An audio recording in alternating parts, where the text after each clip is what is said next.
और नंदनवन काशी में बैठकर भगवान शंकर पार्वती जी से कर मैं एक चरित्र सुनाता हूं। एक सेठ जी करोड़पति, धनपति, अरबपति, बहुत पैसा,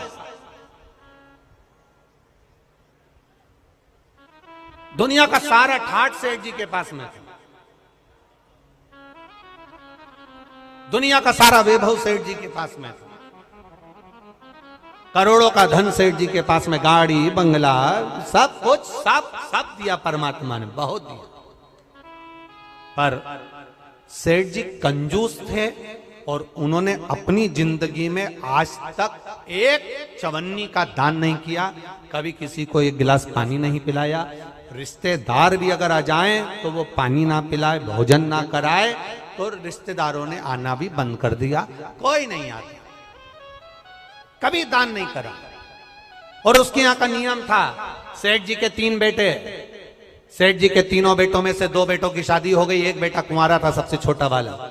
छोटे बेटे की शादी होना थी, सेठ जी ने संबंध देखा और बच्चे का विवाह करा। छोटी बहू घर के अंदर आ गई। छोटी बहू आई तो घर की जो जेठानियां थी, दोनों जेठानियों ने छोटी बहू को अपने कमरे में बिठाया और बिठाकर समझाया, सुनो,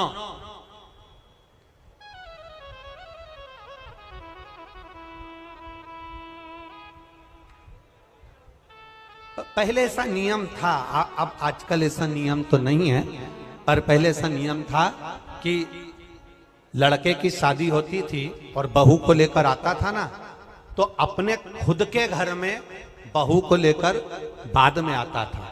पहले उसको रुकने की व्यवस्था कोई रिश्तेदार के यहाँ, कोई नातेदार के यहाँ, कोई संबंधों के यहाँ, कोई पहचान वाले के यहाँ, उसको बहू को रखा जाता था। बोलो भोपाल में ऐसा था कि नहीं था? अरे बोलो, जम के तो बोलो, था ना ऐसा?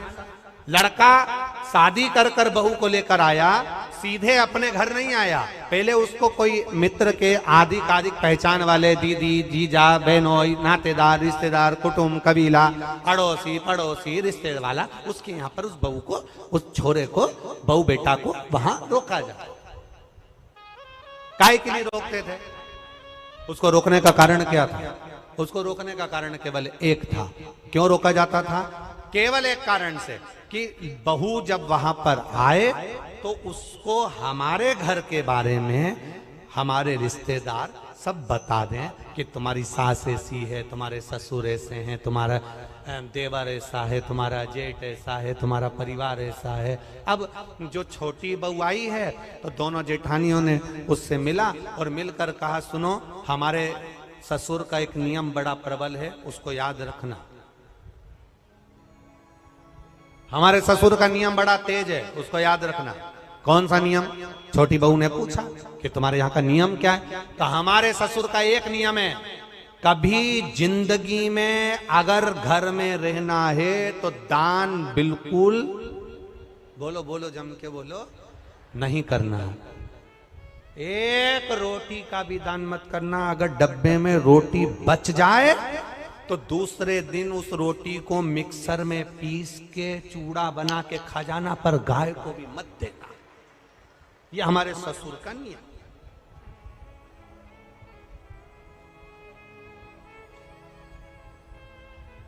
मेरा विश्वास कहता है अपने भोपाल की तो ऐसी बहू नहीं होगी और ना ऐसा कोई रिश्तेदार होगा कि रोटी गाय को भी ना दी जाए, कुत्ते को भी ना दी जाए और पक्षी को भी ना दी जाए। एक विश्वास कहता है मेरा, भरोसा कहता है मेरा, और हमारा भरोसा ये कहता है कि सनातन धर्म में ऐसा कोई व्यक्ति नहीं जो गौ माता को एक रोटी ना देता हो, सब देते हैं। सनातन धर्म में ऐसा कोई, हम दूसरे की कोई बात नहीं कर रहे, हमें अपने घर से मतलब है, हमें अपने घर से। कई लोग आपको मिलेंगे, कई लोग आपको कहने आएंगे, वो दूसरे की बात करेंगे कि उन्होंने ऐसा कर दिया, उन्होंने वैसा कर दिया। हमें दूसरे धर्म से कोई मतलब नहीं, हम अपना घर देखें ना पहले। आज के समय में लोग अपना घर देख नहीं रहे, अपना सनातन धर्म देख नहीं रहे और दूसरे धर्म से मतलब रखे तो क्या मतलब है? हमें अपने से मतलब है, अपना घर हम देखें, अपना परिवार हम देखें। कहा हमारे यहां का नियम है, एक रोटी भी गाय को ना जाए, एक रोटी भी कुत्ते को ना जाए, जरा सा भी दान नहीं करोगे। छोटी बहू से कहा, नियम याद रखना। छोटी बहू ने मन में सोचा, मेरे पिताजी तो हमेशा कहते थे कि दान करो, धर्म करो, साथ जाएगा। दान करोगे साथ जाएगा, रोटी खिलाओगे साथ जाएगा, किसी को पानी पिलाओगे साथ जाएगा। ये बाकी का तो सब यहीं छूट जाएगा। बाकी का जो तुमने दान धर्म पुण्य करा, कथा सुनी, स्मरण करा, कीर्तन करा, मंत्र जाप करा, दान दिया, यही तो साथ जाएगा। अब इस छोटी बहू के पिताजी ने ये समझाया था, और ससुर जी कह रहे कि एक अन्न का दान नहीं होना चाहिए, 1 रुपया दान नहीं होना चाहिए। बड़ी बड़ी ठीक है। जाई विधि राखे राम, वो जम के बोला करो जरा, ताई विधि रही। हम तुमसे बार बार इसलिए बुलवाते हैं कि तुम्हारे पास में कोई बैठी हो और वो कर रही हो, तो तुम उसके पास में बैठकर कम से कम बोल तो दो। जैसे ही बोलोगी वो भी जाग जाएगी, थोड़ी बहुत तो उठ ही जाएगी। अब छोटी बहू ने कहा, ठीक है, जाई विधि राखे राम, ताई विधि, और सीताराम सीताराम सीताराम कही। चालू बहू रहने लगी। 4 महीने बीते। बहू छज्जे में कपड़े सुखा रही थी, गैलरी में कपड़े सुखा। नीचे एक भिखारी आ गया, उसने आवाज लगाई, 3 जन्म से कुछ नहीं खाया है, भूखा हूं, भोजन दे दो। क्या बोला वो? कितने जन्म से? 3 जन्म से कुछ नहीं खाया है, भूखा हूं, भोजन दे दो। बहू कपड़े सुखा रही थी, उसकी आंख में आंसू भर गए। हमारा नियम है, हमारे ससुर का नियम है, दान नहीं कर सकते। अब बोलूं तो बोलूं क्या इसको? छोटी बहू अपने पिता के संस्कारों को छोड़ ना पाई, और ऊपर कपड़े फटकते फटकते, कपड़े को जब पानी से निचोड़ते हैं, निचोड़ कर सूखने डालते हैं, तो एक बार फटक देते हैं। फटकने का मतलब ये होता है कि पानी झड़ जाए से मतलब नहीं होता। फटकने का मतलब ये होता है उसमें जो सल हैं वो अच्छे हो जाए। फटका, और फटकते समय तार पर गैलरी में कपड़ा डालती डालती बोली,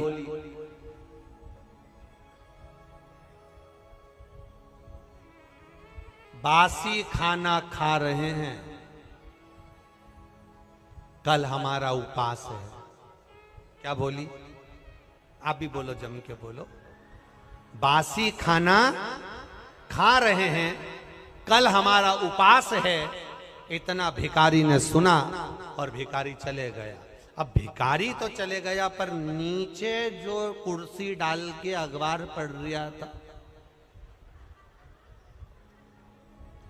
कौन? जम के बोलो, ससुर। बस उसने सुन लिया। अच्छा हुआ तुमने ससुर बोला हो, नहीं तो एक जगह कथा कर रहे थे, उन्होंने कह दिया एक भिखारी तो चले गया, पर नीचे जो कुर्सी डाल के अखबार पढ़ रहा था, तो लोगों ने कह दिया वो भी। भोपाल के लोग, एक बात तो है, इस मामले में समझदार बहुत है। जबरदस्ती लोग भोपाली लोगों का, भोपाल के लोगों के कह देते हैं, साहब माँ तो इतनी गाली बकते हैं, माँ तो ये साड़ा तेड़ा बोलते हैं, साहब माँ तो बात बात में अपशब्द कह देते हैं। हमने देखा, अभी हमको भी यहाँ पर 3 दिन हो गए, सब अच्छे से ही बोल रहे हैं, सब अच्छे। एक भी ऐसा नहीं मिला जो गड़बड़ बोला, एक भी। बड़े भाव, वो तो दुनिया के लोग हैं, कहते रहेंगे, अपन तो अपना भजन करो। भिखारी चले गया, कुर्सी डालकर अखबार पढ़ रहा था, कौन? ससुर। और अखबार पढ़ते पढ़ते उसके कानों में शब्द गया कि बहू ने कहा बासी खाना खा रहे हैं, कल हमारा उपास है। भिखारी तो गया, ससुर को क्रोध आ गया और ससुर को गुस्सा आया। बताओ, कल की आई बहू 4 महीने नहीं हुए, इसको कौन सा बासी खाना खाने को दे दिया और कौन सा इससे उपास करवा दिया। इतना अच्छा खाना मिल रहा है, रोज ताजा खाना खा रही है, अच्छे से रह रही है, इसका पति कमा रहा है और हम उपास करा रहे हैं। ससुर को क्रोध आया, उसने दोनों बहुओं को बुलाया। बड़ी बहुओं को बुलाकर कहा अब इस बहू को मैं अपने घर में नहीं रख सकता क्योंकि इसने मेरी बदनामी कर दी एक भिखारी के सामने। मेरी बदनामी कर दी है भिखारी के सामने।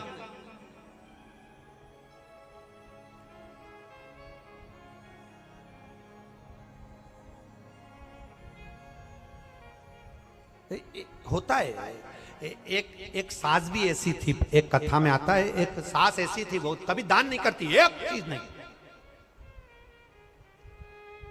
कुछ नहीं दान करे।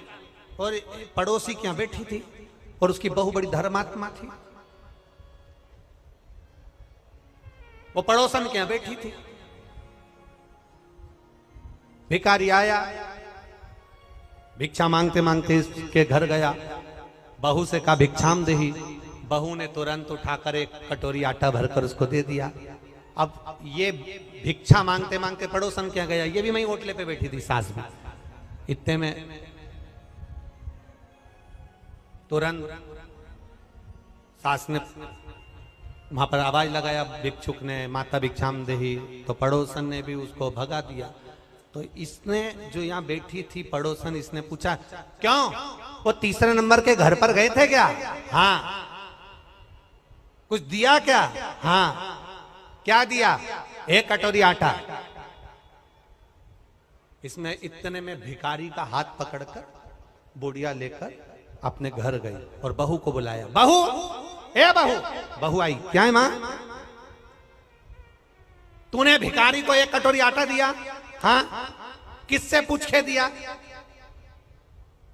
किसी से नहीं, अपना घर है, दान करना चाहिए। इतने में सास को गुस्सा आया और भिखारी से कहा, भिक्षुक से कहा तुमने मेरे घर से आटा लिया? हाँ। वापिस दो।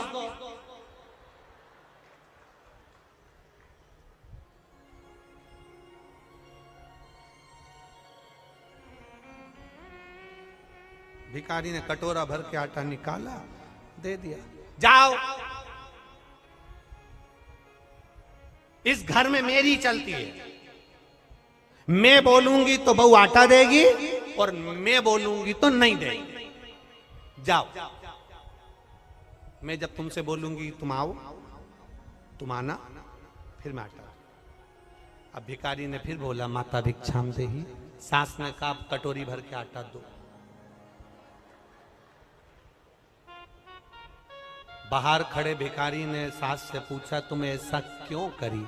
सास ने कहा आज से ही नई नवेली बहू की घर में चलने लगेगी तो मेरी कभी नहीं चलेगी, इसलिए मेरी चलना चाहिए, इसलिए मैंने ऐसा मेरी चलना चाहिए। अब ससुर जी बैठे थे, ससुर ने बहुओं को बुलाया, इसने तो हमारी इज्जत खराब कर दी। ये कह रही है